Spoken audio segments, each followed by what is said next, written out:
cameras are back on. Okay, yeah, looks like this is only gonna shoot for 20 minutes over there. So that's odd. I think it's kind of like my camera. Only takes so much. It's not like you. It's not really a camera for videoing. Or we just need to talk real fast. I just want to make sure that this is picking up before I actually say that we're recording, and then we record for 45 minutes and then we have nothing. So That's a very good idea. this is me just making sure that we're good. Okay.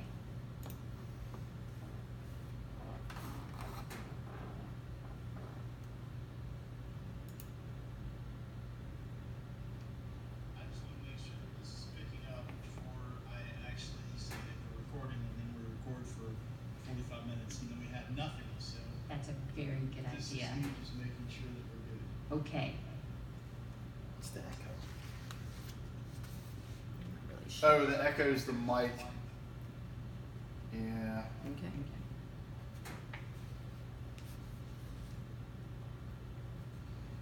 The echo was the mic picking up the speaker, Right. and yeah.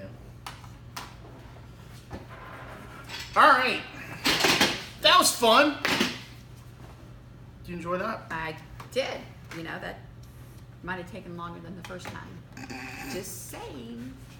But that's okay. What are you trying to say?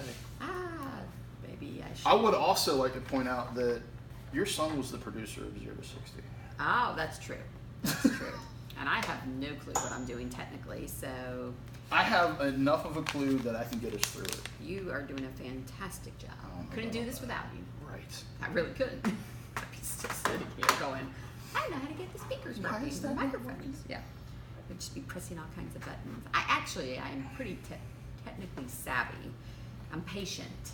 Are you? I am, which is why Paul calls down from the office going, come help me, because he has no patience at all.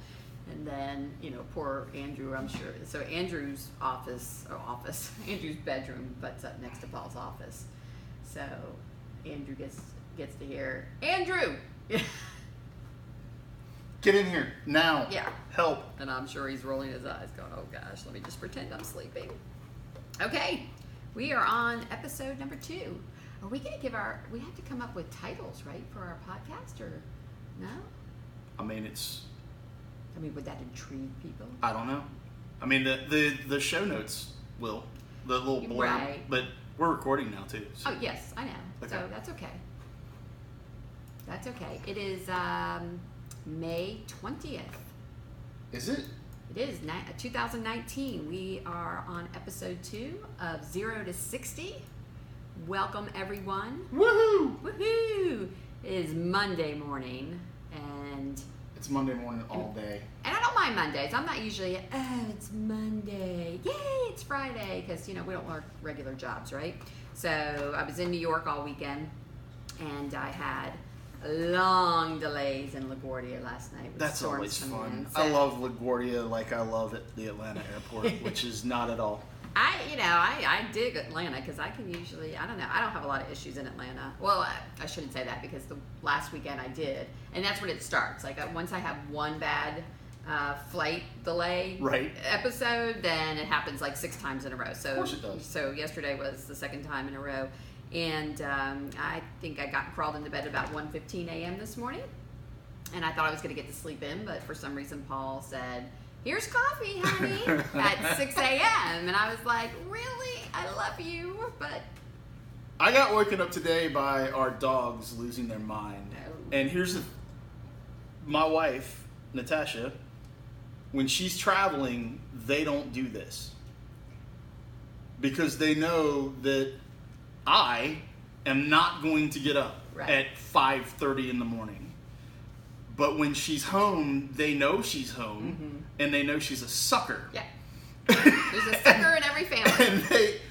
and they literally, like, they go crazy until she gives in. And I'm like, they've done this to me to the point where I'm like, no. And they don't have to go out. No, they don't. Blaze does the same thing at 11 p.m. and then 2 a.m. and finally Paul has realized, okay, he's just doing this to get me out of bed. So now we ignore him, and the only thing that he does do is he taps the bed going, come on up, Blaze. Come on up, Blaze. And I'm like, well, now I'm awake, Right. And now you need to go get me some coffee. Yeah, exactly. Because you woke me up. Yeah, so. So we should probably spin this back over to 0 to 60? Yeah. Okay. Yeah. I mean, that was 0 to what's going on in our personal lives. Well, I'll tell you. So it's May. It is May. It is May. It is Indy. It is Indy. Indy 500. And the Indy 500 has drama. I know. And I'm so happy that it has drama. It went through damn near 2 decades of there really not being a whole lot of drama. And there was drama. Yeah. There was a lot of drama. It was fun to watch. We posted something on our on the 0 to 60 Facebook page this morning. We posted a little picture of Alonso sitting in his beach chair, laid out basically in front of the Indianapolis airport, waiting on a plane because Fred's going home. Yeah, that's a shame. It is a shame. Yeah. It is a shame, but it lends to the drama of that event, and I like the fact that you're actually having to qualify to get into this thing again. Like there was a long time where it was literally 33 cars would show up. There was no bump day. There was no worry that you were going to make the field or not.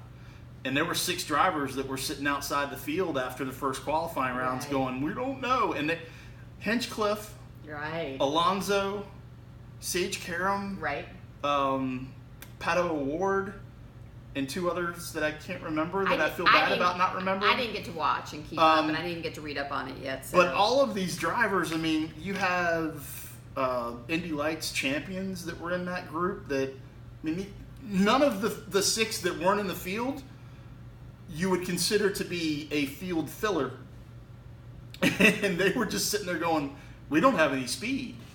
And it's like McLaren and Alonso in particular. At Hinchcliffe, this is year 2. Well, it's almost year 2 that he was having trouble, but he made it in. Mm-hmm. He did. Yeah, he made it in, which is barely, but he made it in. But Alonso missing it brings up questions, even more questions about McLaren to me. Yeah, well, they apologized to him. That's pretty bold and Nice of them. They should have apologized to him. And I really thought they were going to buy a ride. I thought they were going to go to find another team that was willing to give up the seat and buy the spot. That basically. would have been even more drama. It would have been more drama. A lot of people would have been really upset about it. A lot of people would have been really happy about it. I am kind of shocked that we didn't hear about that happening. I really thought that Alonso was going to race whether he qualified or not. Yeah. But I'm kind of glad he's not. Okay, so we got Pippa Mann. She was very emotional. Pippa's awesome. Yeah, I'm so happy for her. Yeah, I love seeing Pippa do what she does. I really wish that Pippa could find a top tier ride. I mean, it's not like she's in a bad car. Like none of the cars that are in are bad cars, but there are some that are better than others. That's what Andrew was saying, is that if she could just get into, a Penske, then she could show what she has. Yeah, Penske or an Ed Carpenter car this year. The Chevrolets are definitely going to. I think the Chevrolets are going to show their dominance over Hondas. Should we talk about the motor that's going on right now? If you want to, sure. Sure. Got a CNC machine in the back. Is that what that is? Yeah, we are here at Nemesis Lab recording 0 to 60. And Nemesis Lab, we build simulation and gaming hardware, and it's also a shared space with Frontier Development. And Frontier does all of our machine work. They have a bunch of CNC machines, and they also build all kinds of crazy neurosurgery tools. We're recording a little earlier than we did on our first one. So. So if you hear air compressors in the background and metal grinding, it just adds to the ambiance. It does, adds to the ambiance. I mean, we're all about motors, right? Should we have mood lighting as well? Well, I don't know. I think like lighting, flames in the background? No, we don't want flames again. You don't want pyro? We had flames last week. Remember we discussed that. We're not in a car. Though. No, that's true. We're not in a car and we're not on track. So I'm thinking that we should have a Indy 500 kind of get together and maybe watch together. And I wonder if our audience would want to watch us watching Indy live and kind of giving them a play-by-play. The only problem with that is Andrew might not like that because he just, I don't know, he almost likes to watch kind of quiet and listen to the interviews, and I could send him somewhere you else. could create a watch, like there's, what's the thing on Facebook where you can literally create a group to watch whatever. Yes, and that's one thing we probably should do is just create a private group page for our fans, our 0 to 60 fans. So we'll check that out. All 3 of you. Yes. Thank you so much. Well, it's important because with the algorithms of Facebook, then some of our fans aren't receiving our news feed. It's very true. So we can create that private group, and then as we're watching Indy, Le Mans, right, all of these huge races, if anybody wants to pop in, we have a chat room that people can pop in and go, did you see that? Did you see that? Yeah. Yeah, that would be great. Yeah, it would be great. And as far as 24 Hours of Le Mans goes, I'll be right here during the 24 Hours of Le Mans. I'm going to actually try to run a couple stints. There's some pictures popping up behind us this week. I found the slideshow, and He's so tech savvy. we are running with Nemesis. We're going to be racing a Ferrari 488 GTE and iRacing in the 24 Hours of Le Mans on iRacing. It's there are 3 different cars being fielded by the Gen G Racing guys. There are no gals. We need to get some gals involved. Oh, so that's why I asked you. Maybe I should learn how to You need to get do up. iRacing. The problem is I used to try to play video games with the kids, and I get nauseous. Yeah, Natasha literally can't look at the screen. Yeah. She can't get to the point where she's sitting behind the steering wheel and putting her feet on the pedals and trying to drive. But, I mean, she's nauseous. Well, I haven't done it with like a immediately. big screen like this, so maybe I can try it now. We could try you here, and then we could try you in VR. The problem with VR Ooh, I don't know that I is do VR. if VR starts to make you motion sick, you're done. I'm done. Yeah, you're done. You're greener than that. I have other talents. Yeah, well, you could spot. Yeah. You could be a race engineer. Yeah. There's a lot of things. Okay. If you can't sit there and drive, Right. calculate fuel strategies and tire Sure. strategies and On watch- iRacing? Yeah. Oh. iRacing is, a lot of folks don't know this. iRacing it's a PC-based motorsport simulation. Literally, what do you want to drive? Where do you want to drive it? Rallycross, NASCARs, Right. short track stock cars, wing sprints, midgets.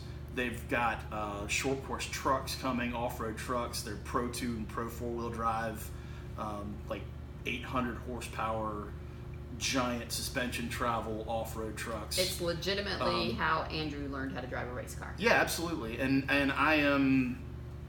I'm confident I can hop in a race car right now and go door to door, and I haven't for several years. Right. But it's just because I've spent so much time in iRacing, it just kept me sharp. Yep. And it helps your racecraft. You can drive road race cars, I mean, even the prototypes, pros use it. so. Absolutely. And there are other softwares out there that you can use, but iRacing is sort of evolved into the de facto.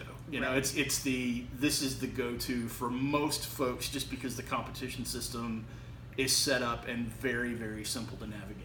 So do you think, we know esports is becoming a legitimate team sport among high schools, and now, colleges are giving out scholarships. Do you think iRacing can ever become that as well? I think we should end up seeing motorsports and esports combined for programs like Formula SAE.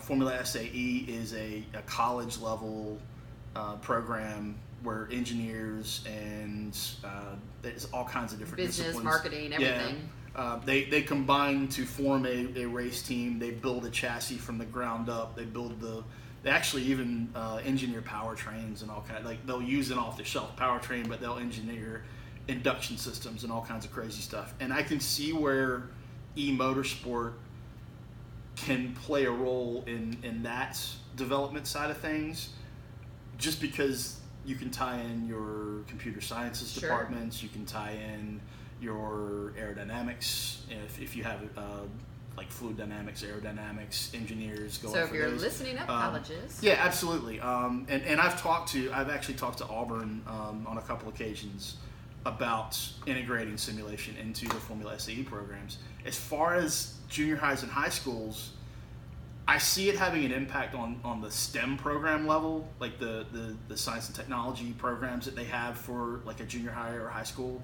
I think motorsport, obviously, it plays a really strong role in cultivating, I think, the engineering skill sets and critical thinking skill sets that you need for any type of engineering, and sciences as well. But I don't know whether it translates to that you start in junior high, you go through high school running iRacing, and then there is a scholarship waiting for you because of your involvement with eMotorsport. Like it, for some reason, League of Legends and a couple other pieces of software, colleges are looking at those, and they're literally offering full ride scholarships. Yeah, it's crazy. So you think iRacing would be a little bit even more legitimate because it actually integrates with something that they can go out and do in the real world. And teaches teens how to drive better. It really does. That's one thing that if your kid wants, or your children want to get behind a console and drive, and I'm using my fingers because we are videoing this as well, but if they want to hold a controller in their hands and drive on Gran Turismo or Forza or any of the arcadey race games, all the way up to iRacing at its highest level with $30,000 worth of chassis and motion simulation and real world pedal sets and direct drive steering wheels that can cost anywhere from $1,500 to $6,000, $7,000, $8,000. No matter what they do, if they are driving a vehicle in a gaming or simulation environment, it will make them a better and safer driver on the street. Have you ever seen Andrew's setup? Yeah. In his room? Yeah. I mean, it is a makeshift setup. Well, I mean, I literally have a makeshift setup on the other side of the lab right now that I built in 1991. I built that. The one over there. Yeah, the wooden desk that I roll around here every once in a while. I built that in 1991. Yeah, that's much better than what Andrew has. I mean, we have a lot of duct tape and one of his little childhood chairs, that I painted red that he's using that has attached his gear shift, and he literally has duct tape around the pedal so it stays up on the platform. Make it work. He has made it work. So. Make it work, and if it's a comfortable place to sit and race, that's really all that matters. And like I said, if you're just sitting on a couch 10 feet away from your TV, holding a controller in your hands, it's still working on motor skills, it's still teaching you situational awareness, it's still teaching you to get your eyes up, look out in front of whatever you're driving, and pay attention to what's going on way down the road. And those are the skill sets that keep you safer when you're driving down the road. So parents, get them on iRacing. No, they're not a sponsor of the show. Get them in Gran Turismo. Get them in Forza. Absolutely. If iRacing, if anyone at iRacing is listening, and I know you guys, and I know you guys, we'd love to talk. Andrew used to write the blog for them. Yeah. He'd do a summary of the tournaments that they would have and everything. So it's crazy how that esports environment, the eMotorsports environment, has developed over the last several years. Like I've been doing it since the early '90s. Basically. Obviously, then. Yeah, it's crazy. And now I'm an old guy. But it's not just driving anymore. It's broadcasting. Mm-hmm. It's producing the shows. And like if you go on to iRacing, I broadcast for the Sim 500 Racing League and the Sim Racing Network, and I'm one of the commentators in there. And then we have a producer that's actually cueing cameras in our ear behind the scenes, and he's like on board with and we've gone to this cam and we're doing that, and it's literally like you're in a TV studio. Yeah, I know. I was watching last night while I was sitting there at the gate on the floor of the airport because people everywhere, right? You're and in I LaGuardia. was like, this is kind of cool. Like, this isn't a real race, but it sounds like a real race broadcast. Absolutely. So, and it looks like a real race broadcast. Totally. And it's going to get to the point, I think, in the next 5 to 7 years, graphically, it's already beautiful. Well, you were pointing out some damage on the car, and maybe because I was just watching on my phone, I'm like, how does he see that? I guess you were watching on these. I was on triple 50s. I can see a speck of dirt on the upper left corner of the windscreen. No, but it's evolving into something where in the next 5 to 7 years, I almost guarantee you, just because I've been around this technology for so long, and I've seen the exponential rate that it's evolving as far as getting better and better and better. In 5 to 7 years, I will be able to broadcast, or anyone will be able to broadcast an motorsports event, and the general public will not have a clue that it's not happening. Isn't that in real life. amazing? It's cool. It is. I'm just cool. glad. I'm really glad that it evolved from where I started as a 48-year-old. I'm a 48-year-old going on 12. I don't plan on growing up really, because this is Poor something that I'm Natasha. just always going to do. No, I love you. But it's incredible. Like, I remember sitting in the backyard at my uncle's house in 1974-ish. I was 4 or 5 years old, and he would take his Atari 2600 and the biggest TV you could get in 1974. We'd take it out in the backyard, and we'd just hang out all night, and we'd play Indy 500. And Indy 500 on Atari 2600. I didn't realize it was on Atari. Yeah, it had it had a paddle controller that you held in your hand, and it had a little wheel, Yeah. and it had a I button on remember the side those, of it. yeah. And the button on the side of it was just an on-off switch for the throttle. And we would play for hours just running around this stupid little pixelated oval. And it was, for the time, it was real. And I just, seeing it go from that, and then being involved with it since then, and seeing where it is now, and thinking, what's it going to be like 40 years from now? I really think, and we didn't really mean to go off on this tangent, but it's a meaningful tangent. I really think that motorsport, real world motorsport, you're seeing declines in fan base and the ability for drivers to actually get a seat. You're seeing an upswing in esports racing tournaments, and you're seeing real money coming into that side of things. You mentioned, you asked me if I thought it would be a viable path to a college scholarship. Possibly in the engineering realms, possibly in the computer sciences realms. There's a couple other ways I could see it maybe making sense, but from a viable career path, I think you're going to see in the next couple of years people that are actually making a very good living. It's going to be a small handful, Right. but people are already making a living racing virtual cars. There was a Formula E race in Vegas last year, maybe the end of 2017, sometime last year. It was in that time frame. Last year was 2018. I'm saying the end of 2017, maybe in 2000. I can't remember exactly when the date was, but Formula E had an event in Vegas. The winner won $1 million. Nice. Virtually.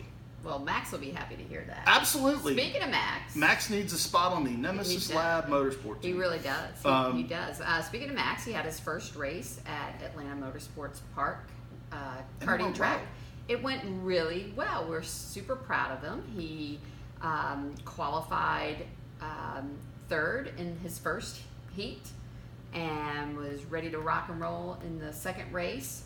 He was bump drafting the kid, in front of him the whole time on the second race, and they came around turn 2 at AMP, and it's a 180 turn, and the kid in front of him, the back end went off to the left, and so it spun Max out Is off that the the track. one after you go down Yeah, the you hill? go down the hill Yeah. and make that sharp hairpin turn, and spun Max out into the grass. His motor died, and unbeknownst to me, he knew how to start his motor, which was great. I wasn't there, but I've heard the play-by-play.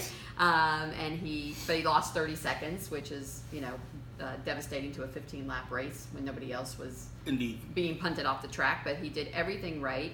He kept up. He was actually, during the second race, Andrew said, he was actually having faster times than the leaders in the pack. So he's legit. He can actually compete. So we're pretty proud of that. Young man has, both of those young men have talent. And it's cool to see. I mean, having known, when did I meet you guys anyway? It's known each other for quite a while. So, Andrew was what, like 14? So Andrew started started volunteering at Barber when he was 14. So it had to be around then, I would imagine. Or maybe a little soon, maybe a little earlier than that. Because I think I met you not long after I met Clint. Folsom. Well, maybe that. But that's when And- Andrew was, 12 when he got excited about racing, but not until he started working at Barber, volunteering out Okay. there, did he really start. And then he didn't buy the race car until he was like 15, right before his 16th birthday. So. But when I met you, Max was wee. Oh, he was tiny. Yeah, Max was wee. Yeah. And now Max is. Mr. Adorable is what I have Aw. deemed him. Oh, Because he's not going to put that on his helmet. No, but he likes when he's called Mr. Does he? Adorable. Oops, I just lost. What did you do? I lost my ear. For those of you that aren't watching, I've got some AirPods in my ears. We're recording on an iPhone, so Yeah. I think the sound quality is a little bit better having the AirPods in. So Woohoo! we're just working out technology as we're All getting kinds started. of different. We literally we're recording this on 2 different cameras. We're recording audio Yeah. on the PC. We're figuring out this little Tascam board. All of it's coming together.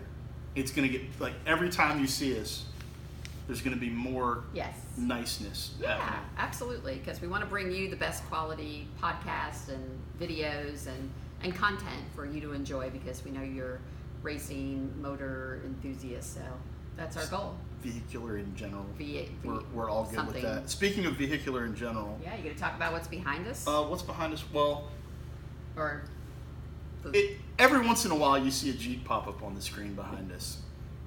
I'm gonna go with Jeep right now.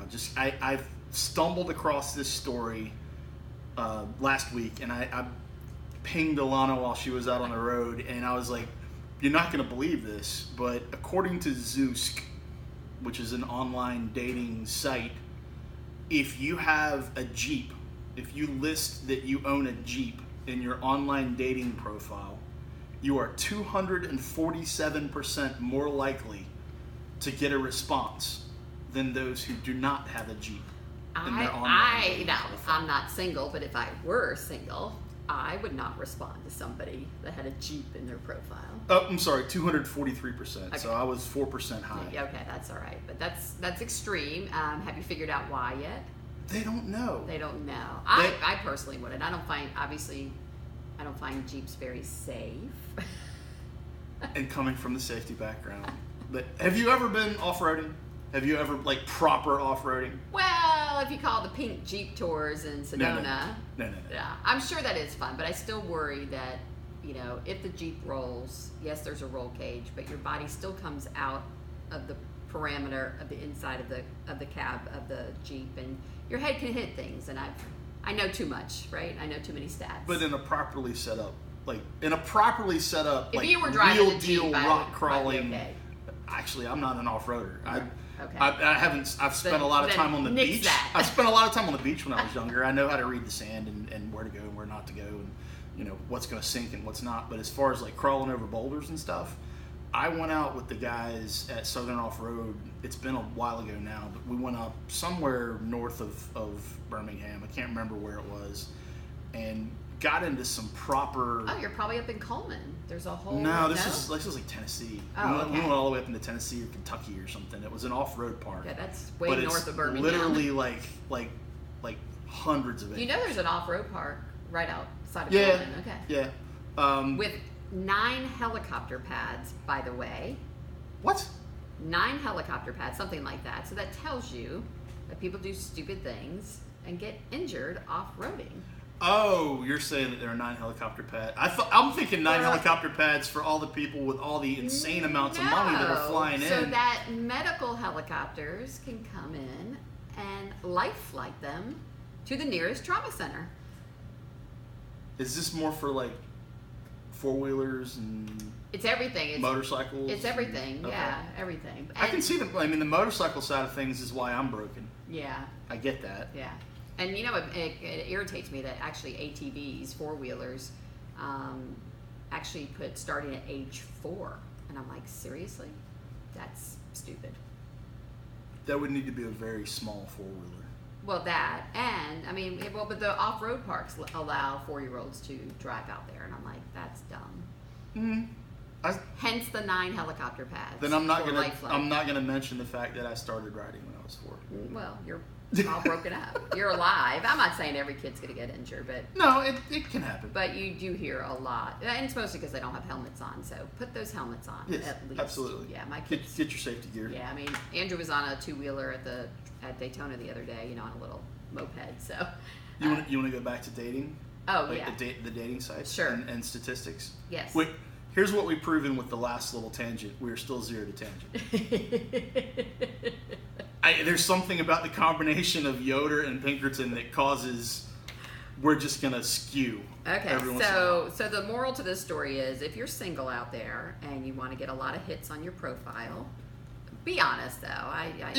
Don't lie and put a Jeep in your profile. Go but buy, if you have a Jeep, go buy a Jeep. Good, yeah, and put absolutely. it on your profile. The study also found that sedans will get you 42% better results. For some reason. Because they're responsible people, probably. You think that's what it is with the sedan? Maybe so. Hatchback owners, however, have 15% less chance. It's because you can fit a body back there. You can in a sedan? In a Jeep? Are you kidding me? You can fit multiple. Yeah, I'm talking like dead bodies. Yeah, but hatchback owners, that could be Volkswagen GTIs. Well, that's true. Focus STs. Maybe They're cool little cars. they Focus are, RS. but I guess when you're thinking of hatchback, you think of maybe I don't know. I mean, I'm not going for any of these. If they're going to put a Porsche or a Lamborghini, well, not even a Lamborghini, but just a Volvo S90, I'd probably go for that. It's really, really weird. It's very strange. Like some of the results, they didn't stop at just the Jeep with a 243% boost. I mean, obviously the sedan and the hatchback thing. If you're a BMW owner, you have a 42% more likely statistic or more likely chance that people will reply to your. So I think after this podcast, we ought to post it on our Facebook page. Just to see? What would, Oh, I'm sorry. BMW ups your percentage by 149%. I'm sure, because then that tells you, okay, the person probably has a good job and they're, can afford to take you out to a nice and restaurant. The people that are responding to this have never seen an E21 or an E30, Right. old, beat up $1,500 BMW. No, but we'll post it on our Facebook page after we publish the broadcast, and we'll see what people would go for. Absolutely, That would be interesting. Trucks up your percentage by 41%. I would tell you, people like trucks. We used to have an F-150, and I got looks all the time when I stepped out of that truck. First of all, I think they're shocked that a woman was coming out of it, and then people would actually stop and talk to me. Right. Yeah. So. You want? This is the biggest shocker to me in the whole thing. A van ups your percentage by 61%. Now that is weird. A van. That is weird. Is that just you're domesticated at that point and you've settled down? And because here's the weird thing. I want a van. Mm-hmm. I tried to get Natasha to get a minivan instead of the CHR that she got for her company vehicle, just because it's the most practical vehicle you could ever possibly have. Well, I'll tell you, Paul was kind of fighting the van thing when Andrew was about 3 years old, and we traded in a Ford Explorer for a Ford Windstar. And we got in that van, and we bought it over in Naples. For some reason, we got a better deal. We were living in South Florida, and we were driving back across Alligator Alley. He was like, "This is really nice." Oh. Meanwhile, though, Andrew was in the back seat at 3, pissed. Really? He don't, 3-year-olds don't like change. Okay. So he's like, "What happened to the Ford Explorer?" I remember when I was younger, probably I was 6 or 7 years old, my dad went out and bought a VW. It was like a 77 VW camper van with the pop top on it. And I remember just hanging out in the back of that thing, coloring, and like, it was my. Back then, we didn't really have seatbelts. Global safety advocate, no seatbelts. But I mean, it was my playground. Like Sure. when we were on the road, I literally I was all over that thing, and I thought it was the coolest thing in the world. But you couldn't do that today. Yeah, but the van. I mean, Natasha, did she test drive them with you? No, I can't get her. I can't even get her to get in one. Come on, Natasha. I want a Pacifica. Like a Nemesis Lab That's is not really a van, though. I mean, that It kind is. No, it's a minivan. now it is. It morphed into this van, but it doesn't look like your traditional van. So she should be cool with It's that. amazing. Actually, Yeah. it Still doesn't fit a go-kart though. I can't believe that. We went all over last week looking for a vehicle that would fit the go-kart inside, because Paul didn't want to leave it out on a trailer or on in the back of a pickup truck because he was afraid to get stolen if they stayed the night at a hotel before the race. So just take it in the room. Take it in the room. Yeah, no problem. I'm not kidding. It did not. I'm sure you're not. Can't fit through the door though. It's 50. Ask me if I've ever done anything like that before. Have you ever done anything like that before? Oh yeah.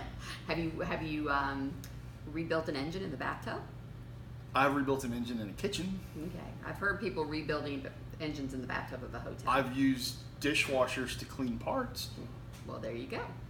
And works really well. Speaking of parts, that's going to be part of my question of the day for you. So get ready for that. But hey, we got another picture behind us. Is it up right now? No, Ferrari's up right now, and our logo's up right now. Yeah. If you've been watching the video, though, you've seen a very beautiful red station wagon pop up multiple times, and it's how does she feel about station wagons? She likes wagons. Okay, good. Yeah, we almost bought her a Volvo. It was a V60 cross country. I'm now going to go check out the Volvo wagon just because you have recommended it. The V90. Okay. It's your car, but just more utilitarian use. Because I have to put a tow hitch on it so I can pull a go-kart I would V90 it up. Okay, I'm going to check it out. All right, I'm sorry. And we need to get, like, when you go check it out, let me know, because we'll go, like, record a short-term test. Okay. Like however long we get to go take it out. Well, we can take it out. We'll go to Donahue. Shameless plug for Donahue. They're not sponsoring us either yet. It's all yet. It's all yet. But that's an awesome place because you basically go to their computer, you get the item number of the car you want to test. You go to the front desk.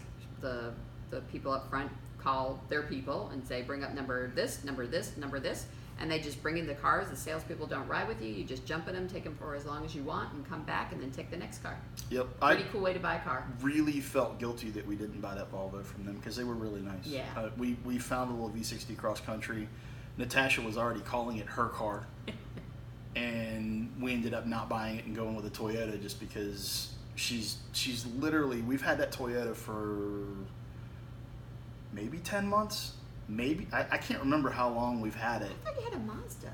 No, it's a Toyota CHR. It's the itty bitty little crossover. I know, it's so cute. It's the CHR and it stands for crossover high roof. I think that's what it stands for.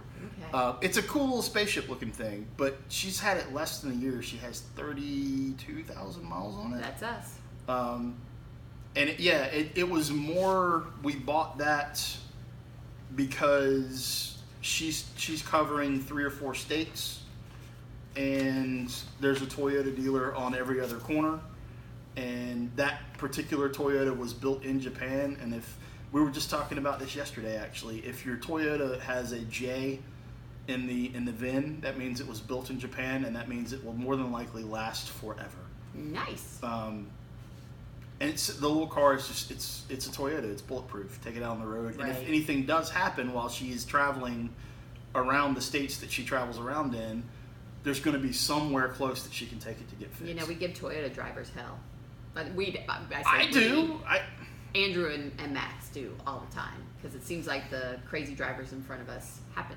Crazy. And not crazy like, they just don't do things right. They don't turn on blinkers. They slow up when they shouldn't slow up. They put on the brakes when they shouldn't put on the brakes. And of course, it's a Toyota driver. So we could get some poor feedback from this, but I'm just going to go ahead and say it. Chances are, if you are driving a Camry, a Corolla, a Honda Accord, Mazda 6. There are hopped up versions of these that enthusiasts do like, but chances are if you're driving those cars, a couple Hyundais, throw them in the mix, a couple Kias, a Ford Fusion, unless it's like a Fusion Fusion Sports, got the 3.7 liter all-wheel drive, 340 horse or whatever, it's a cool car. But like a base Fusion, if you're driving any of these cars, you're not a driving enthusiast typically. You bought a car as an appliance, right. Therefore you're probably not really paying attention when you're Probably when not. you're going down the road. Anyway, And sorry about that, guys. I'm not sorry at all. I mean, please pay attention when you're going down the road. Please pay attention. But yeah, back to the red car. Back to the red wagon. Over my shoulder.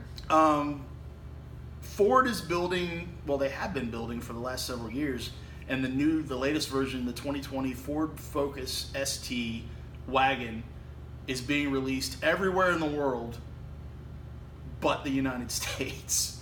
What is up with that? Ford's killing production cars. Ford is literally going with SUVs, crossovers, and trucks. Like, the production car that we're going to be left with in the States eventually, I think, is going to be the Mustang.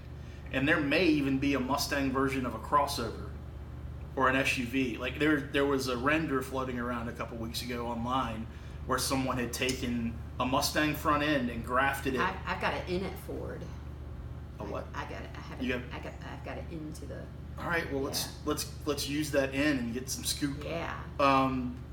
I actually, a lot of people were up in arms about the SUV, the Mustang SUV, and I immediately came to Ford's defense with, if it worked for Porsche and the Cayenne, basically, is that it? That's it right there. That's the Focus ST wagon. The Focus is beautiful. It's gorgeous. I mean, it is sporty. 273 horsepower, amazingness.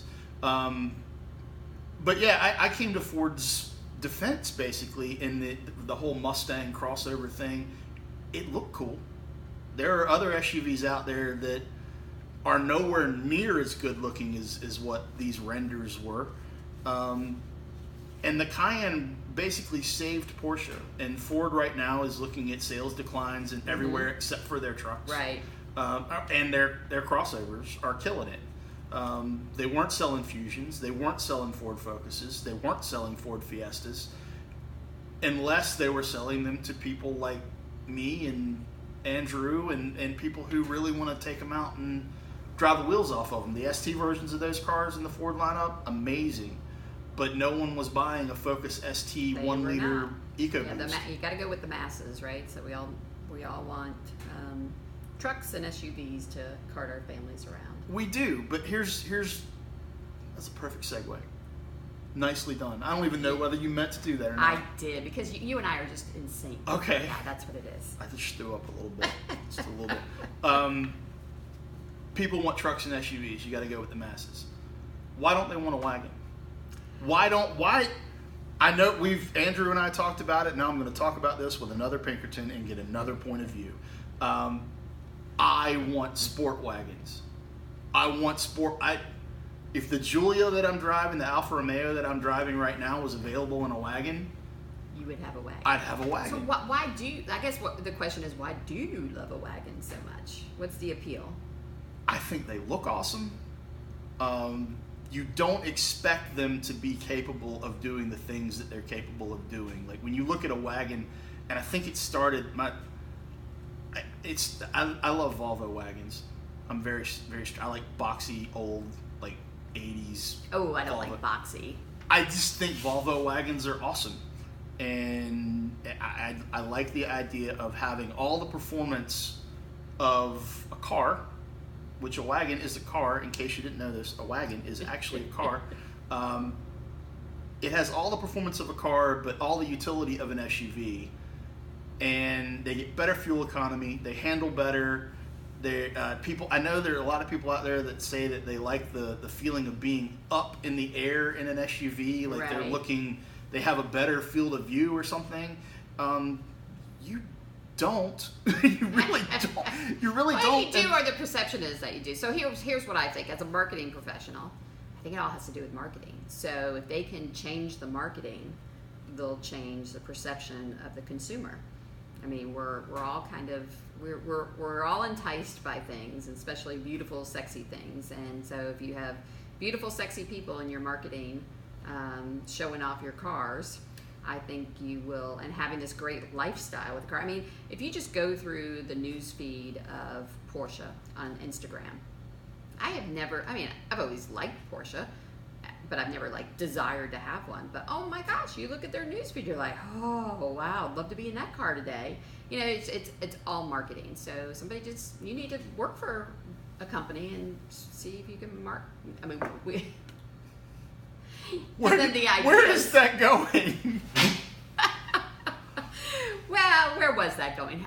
No, I mean you have. I mean, obviously you can convey the passion and why you like it, and then you just have to put the right scenery and the right people in place, and they'll sell the heck out of it. So literally, it's if we could get a manufacturer, in your opinion, if we could get a manufacturer like Ford to bring that new Focus ST wagon here and push it marketing wise enough, you think we could change perception? I think so. I mean, and it's not even about the people in the commercials and the print ads. It's about, even the scenery, driving along the coast of California, the Pacific, Northwest, and having it, all over the place and beautiful places. And instead of, let's schlep the kids and get everything into instead so of. we need to change the whole family truckster wood grain siding. Absolutely. That's because that's the perception, right? That is the perception. The perception is literally all station wagons are Buick Roadmasters. Look, because if I look at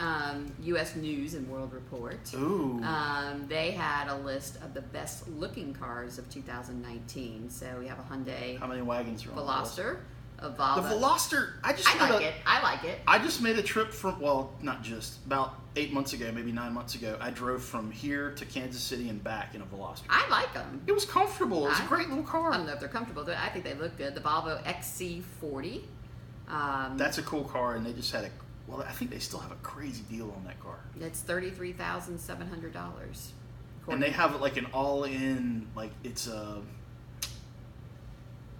Doesn't Volvo is one of the companies that has a deal where you can buy in and it's literally like unlimited mileage, all the maintenance, all your oil changes, anything that you ever need for the car is it's like a lease plus kind of thing, and it's a really, really smoking deal.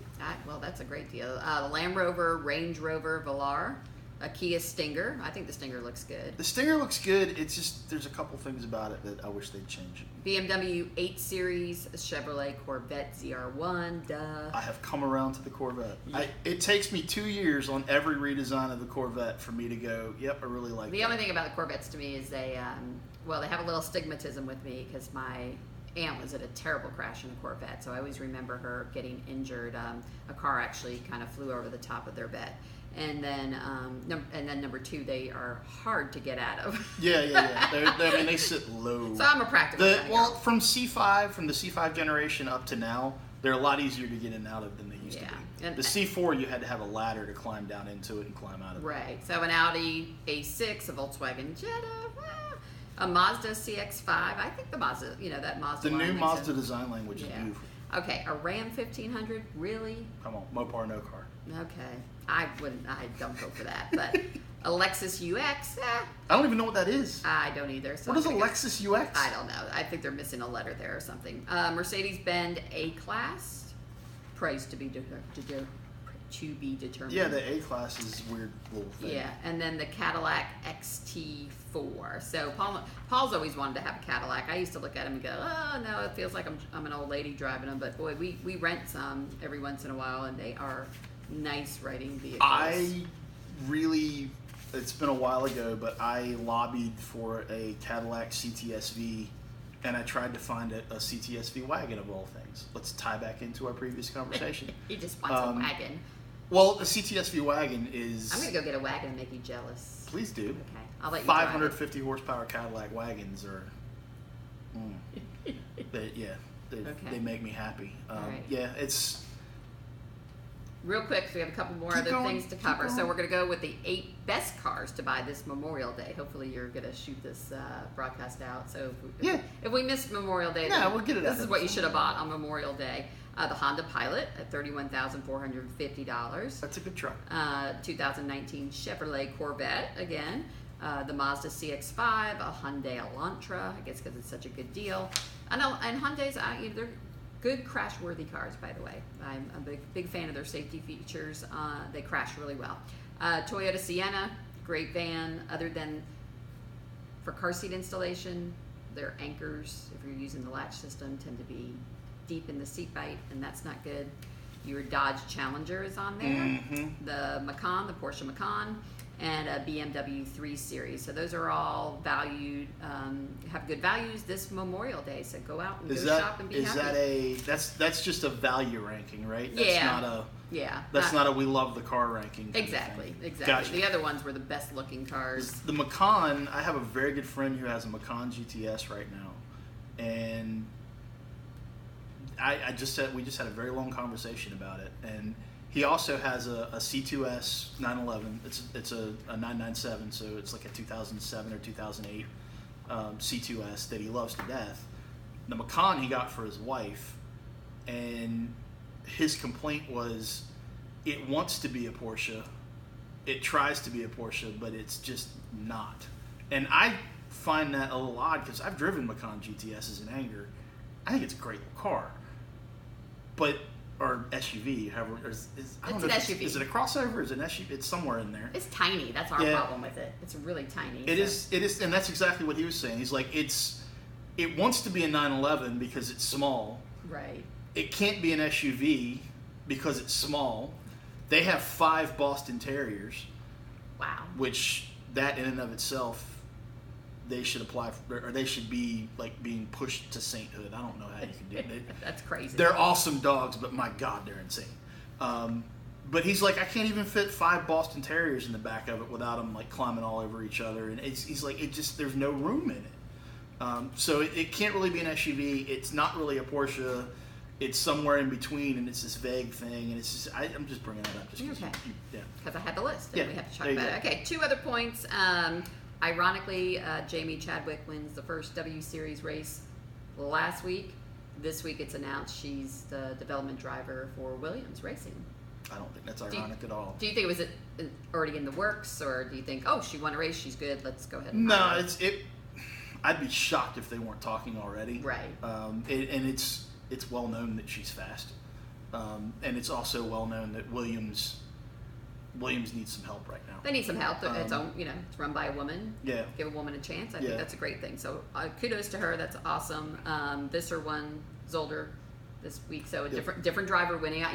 It's great to see a different drivers because I'd hate for it to become a Formula One where the same person's winning all the time because that gets to be boring. With them switching up cars and crews every race, I don't think there's going to be a walk away. Yeah, I mean, the cream will rise to the top. Yeah.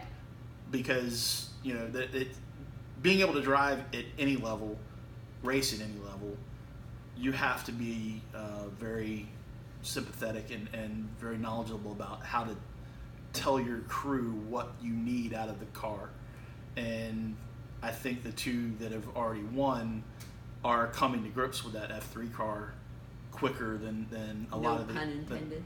Yeah, I mean, they're just coming to grips with it, and they're relaying what they need out of that chassis better than some of the other drivers that are having a little bit of trouble. And the fact that she won and she has this gig with Williams, that kind of speaks to that because Williams needs that feedback out of a development driver right now. So I hope that they do well. I'd love to see Williams back on top. I think Claire Williams is awesome, and Frank Williams.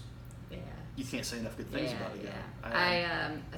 I didn't really pay attention to NASCAR. I couldn't pay attention to much racing this weekend because I worked all weekend for my Deona job. But I saw a really cool documentary. It was on 100,000 images of the All-Star race from 2000. Oh, now I've lost my mind. 17 or 15? 100,000. 100,000 images. What? It was a NASCAR, the NASCAR All-Star race in Charlotte. It was amazing to see because they pulled footage from fans and from all the press and what I can't imagine. It must have been 2015 because it would take 4 years to gather all those images and get the photo releases and it just takes a lot of time. But it's remarkable. So I'm sure it's on YouTube. I'm thinking it's on YouTube. So it's 100,000 images. NASCAR All-Star race, so check it out because that's pretty good. Was there anything interesting in NASCAR this weekend? I didn't watch it. You didn't watch it. That's okay. I was working. Yeah, good. I really was We'll working. do the question of the day and then we'll wrap it up. Yeah, we have about 3 or 4 minutes. Okay, so this is a silly question. How many parts does it take to make a car? Like generally speaking, do you know? 3. 3. That's how many licks it takes to get to the Tootsie Roll center of a Tootsie Roll Tootsie We Pop? had asked on our Facebook page, For free. for your first letter of your last name, what part would you bring to the How many garage to make a parts race does it car? take to make a car? Yeah, I thought you Thousands. Should, yeah, I know. So how many? I have no Oh, idea I'm the so exact number. disappointed. I have no clue. That is it depends on the car. Like Well, I know that. Now consider like how many parts does it take to build a Volkswagen Beetle? Right. Air-cooled Beetle. Okay. Like- you know that? In comparison to a Bugatti Veyron, the Beetle takes none parts. Okay. And a Veyron takes all the parts. So I really don't. I know. I mean, it's thousands. Okay, so It's now- literally- okay. If we're talking about. We're not talking about like engine, transmission. Yeah, yeah. We're talking. Are we talking about the engine, and then we're talking about valves, springs, Yeah, cams. all of it. That's thousands. Okay, thousands. Especially, Thank you. there's probably thousands in a transmission. Is it? I- See, I mean, it's- I wouldn't know that. So At least, that's great. at least hundreds and hundreds. See, I've learned something new. Yeah, it's. And that's the point of the question of the day. And sometimes it might be dumb questions. So I No, that's not apologize. a dumb question in that we can spin that around to that makes it even more impressive to look at a manufacturer, Sure. especially a manufacturer that builds all of that themselves, like Right. Porsche. Yeah, that's amazing. Porsche they build their own brakes, they build their own motors, Yeah. they build their own transmissions, they build their own chassis, they build their own. It's like there's a Porsche is a Porsche, whereas you go look at even my Alfa. My Alfa is there's a lot of Alfa Romeo in there, but the brakes are Brembo, and the transmission is ZF, and that ZF 8-speed that's in my car is probably in 50 other cars that are out on the market right now because it's amazing. Well, it also reduces the liability for the company to use other people's parts. So it says a lot about Porsche making their own parts or standing behind Yeah. their quality, their assurance of safety, and things like that. So Ferrari's the same. Yeah. I mean, it's a lot of those supercar, exotics manufacturers, they build their own stuff. But then you have companies like Pagani. Pagani uses Mercedes engines. Aston Martin is now using Mercedes engines. Aston Martin is not building their own engines anymore. And Aston Martin is using other transmissions, and it's just crazy. That question was a hell of a lot better than I thought it was. No, it just. Thank you for the credit. Yeah, absolutely. When you drill it down and you think about the thousands of parts that are needed to create an automobile, and the fact that we can go out and buy one. You think about a Kia. You can go out and buy the lowest end Kia is still probably what, a $13,000-$14,000 car, Right. maybe $15,000-$16,000 car.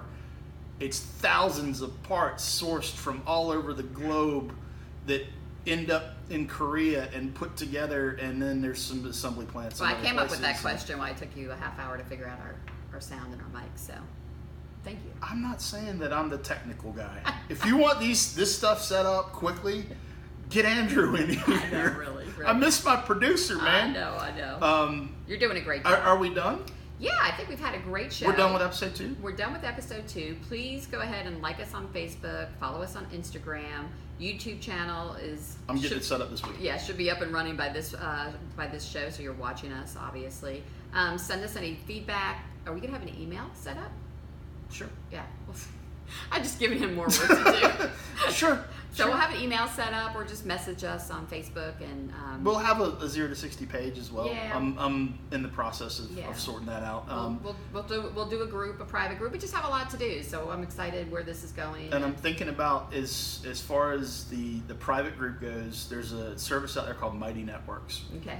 And the reason why I'm thinking about Mighty Networks for the 0 to 60 private group is Mighty Networks, if you join a Mighty Network, 100% of the content that you joined to see, you get to see. That's awesome. Whereas there are other social sites out there that, like, if you click like, you don't see all of the content. Right. You click like because you like what they're doing and you want to see it, and you don't see all of it. Mighty Networks, I've talked to the owner, the actual founder of Mighty Networks. I found her on a podcast, amazingly enough. Amazing.